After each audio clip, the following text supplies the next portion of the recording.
Assalamualaikum warahmatullahi wabarakatuh. Nama saya Rakan Okta dari 12 IP1.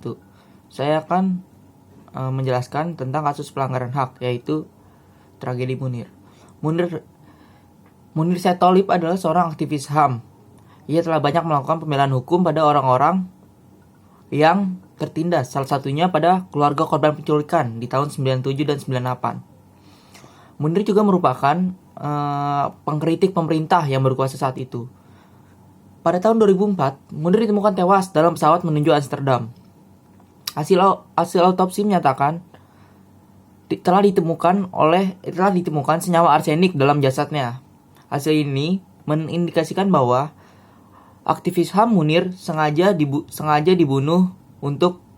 diracuni oleh pihak tertentu untuk menyingkirkannya. Kecintaan Munir terhadap ilmu hukum menjadikan dirinya untuk mengasah minatnya lebih dalam. Munir pun berencana melanjutkan pendidikannya ke Amsterdam, Belanda.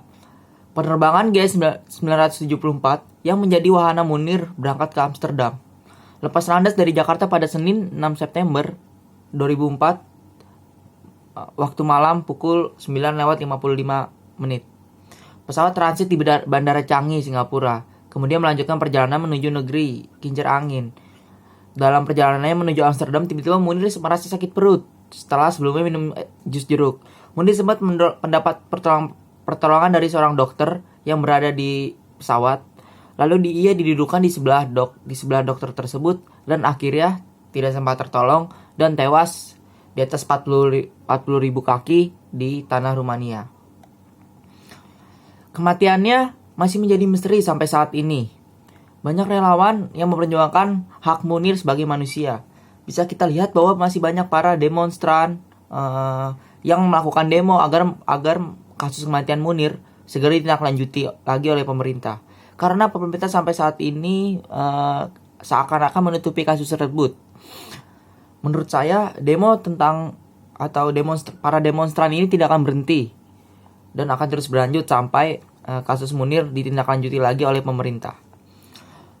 Lalu pembunuhan terhadap Munir setidaknya melanggar dua instrumen hukum yang diatur Indonesia tentang hak hidup. Pertama, UUD 1945 pasal 28A ayat 11 yang berbunyi, setiap orang berhak untuk hidup serta berhak mempertahankan hidup dan kehidupannya. Instrumen kedua yang dilanggar adalah Undang-Undang Nomor 39 Tahun 1999 tentang hak asasi manusia, tepatnya pasal 9 ayat 1 dan 12, yang berbunyi, setiap orang berhak untuk hidup, mempertahankan hidup dan meningkatkan taraf kehidupannya.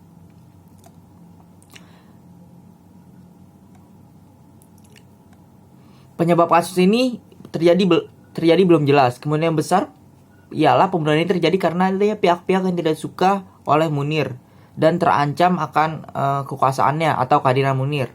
Seperti yang kita ketahui bahwa Munir merupakan seorang aktivis dan seringkali mengeluarkan kritikan pedas terhadap pemerintah. Apalagi terhadap seseorang yang melakukan pelanggaran HAM.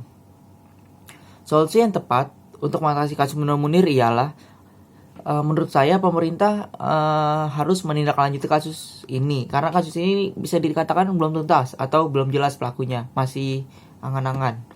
Alangkah baiknya pemerintah bersama para rakyat bekerja sama untuk menuntaskan kasus yang masih abu-abu ini.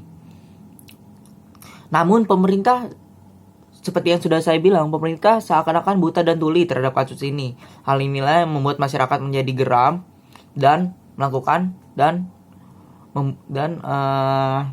demo terhadap kasus ini. Karena pelakunya belum jelas siapa dan belum ditemukan. Lalu pemerintah juga masa bodoh terhadap hal itu. Demikian dari saya, kurang lebih mohon maaf. Wassalamualaikum warahmatullahi wabarakatuh.